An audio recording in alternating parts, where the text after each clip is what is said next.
Hey guys, how's it going today? Let's talk about that season 4 reveal trailer and reveal panel. I'm going to structure this mostly around the characters because, in my opinion, that's what Rebels is. It's a story about characters, just like most of Star Wars is. So we're going to work our way from the characters in the panel, and then we're also going to talk about the characters in the trailer afterwards. So we're going to concentrate on the panel first, and then we'll move on to the actual trailer itself. So, in the panel, we had the guy that voices Zeb talking about how Zeb is kind of starting to transform more into like an uncle instead of a brother to Ezra, and he's kind of an equal with Hera and Kanan now as more of an adult type character, which I'm totally okay with. I love Zeb as a character, and I'm hoping that he definitely spends some more time possibly worrying about his people, the Lasat, and so on and so forth. Dave Filoni also took some time to talk about Chopper, basically saying that Chopper is, deep down, Chopper truly cares about his friends and his family. So I'm willing to bet that we're going to lose at least one or two or more to things, certain external forces that will take some of our characters away from us. Then Sabine, Tia Sakar, the voice of Sabine, was mentioning that we're going to see lots of more Mandos. We're going to see her continue to work towards rectifying the schism in between herself and her family, and the schism in between her family and the rest of Mandalore and the Mandalorian culture in general. Ezra was talked about as basically he's growing and this, that, and the other thing. Now, just as an aside real quick, I like the character of Ezra if he was more consistent. I have a feeling that once we get done with Rebels and we can sit down as fans and figure out a chronological order for the episodes, it'll make a lot more sense. For example, putting all the Darth Maul episodes from Season 3 right at the beginning of Season 3 and so on. I think that will definitely help Ezra grow a little bit better for us, at least for me as a fan. But anyways, the voice actor Taylor Gray was talking about how Ezra is going to grow more and more and more. He's kind of gotten to the point where he doesn't really need any more Force training, but he still needs to learn how to be the kind of person that he wants to be. And he has made some hints into that Kanan will be the one teaching him that. Now, the character of Kanan, I love Kanan so much. I mean, the writing for that character, Freddie Prinze Jr.'s voice acting for that character is phenomenal. If you haven't checked out the comics for Kanan, I highly recommend it. It tells this wonderful story about this fallen knight who was had to go through so much and didn't really know what he was doing until really the middle of season 3 of Rebels.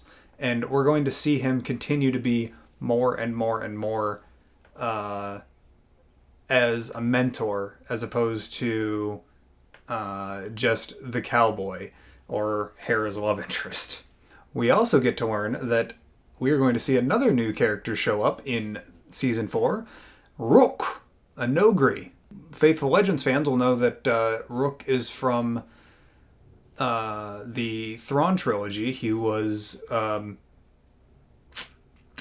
Thrawn's bodyguard, and actually the same way that Thrawn died in that trilogy as well. And this particular character is being voiced by Warwick Davis. Yes! I love Warwick Davis. I've loved him so much ever since he was started doing like the Star Wars weekends and stuff down at Disney World and Disneyland and all that kind of stuff. He did he's a natural born entertainer in my opinion, and his voice acting is phenomenal. The character of Hera wasn't really mentioned at all in the panel itself. Vanessa Marshall barely said really anything during that panel.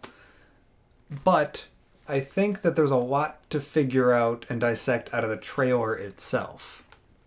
Now, I'm going to read this verbatim. This is the dialogue that the trailer opens up to, along with some shots from seasons 1 through 3.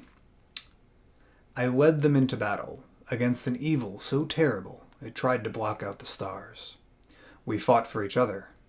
We fought for those who could not, but we never imagined it would end like this. Okay. There's a ton of character growth in that that few sentences. The fact that she starts off and leads off with I led them into battle, that means that she's definitely seeing herself as the mother, the commander, the leader, the head of household for this family.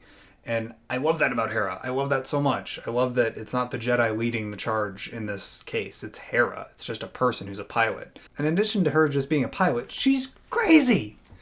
And that's awesome. I love it. So we'll talk about the rest of the trailer. There's a shot of Ezra and Sabine riding a wolf, which some people, including Star Wars Explained, here on YouTube, has mentioned that it could be Ahsoka. I would be willing to buy that. Ahsoka has transcended further on into the Force and has either been reincarnated or her spirit now inhabits or whatever into this wolf, this riding wolf type creature. Super cool visuals. We get to see TIE Defenders, which makes me excited because I love cool starships and snub fighters and stuff. We get confirmation from Tia Sakar's statements about seeing more Mandos and more Mandalorian stuff. We get a ton of different shots with Mandos coming in and all that kind of stuff. We get a ton of extra characters that we know will be coming back or will be reintroduced into Rebels, either from other canon or from previous episodes and previous seasons. We're going to see Saw Gerrera again. We're going to see Bo-Katan from the Clone Wars series. And it looks like she's going to become the new leader of Mandalore. And that's my assumption, at least. That's my guess.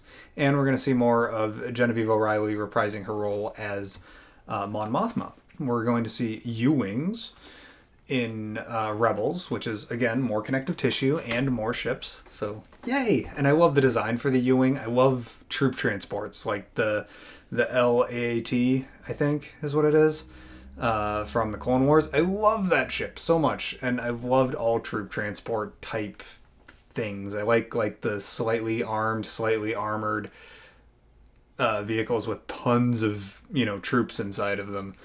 I've always loved those kind of vehicles, both in real life and in any sort of sci-fi or fantasy stuff.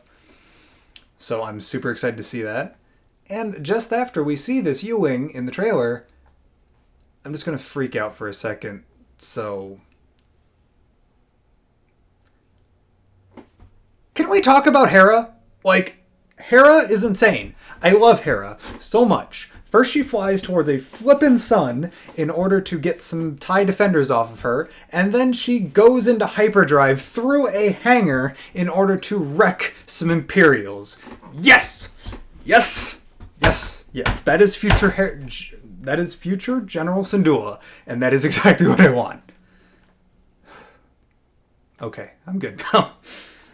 We're going to see Kallus, casual Kallus, as Star Wars Explained mentioned on Twitter,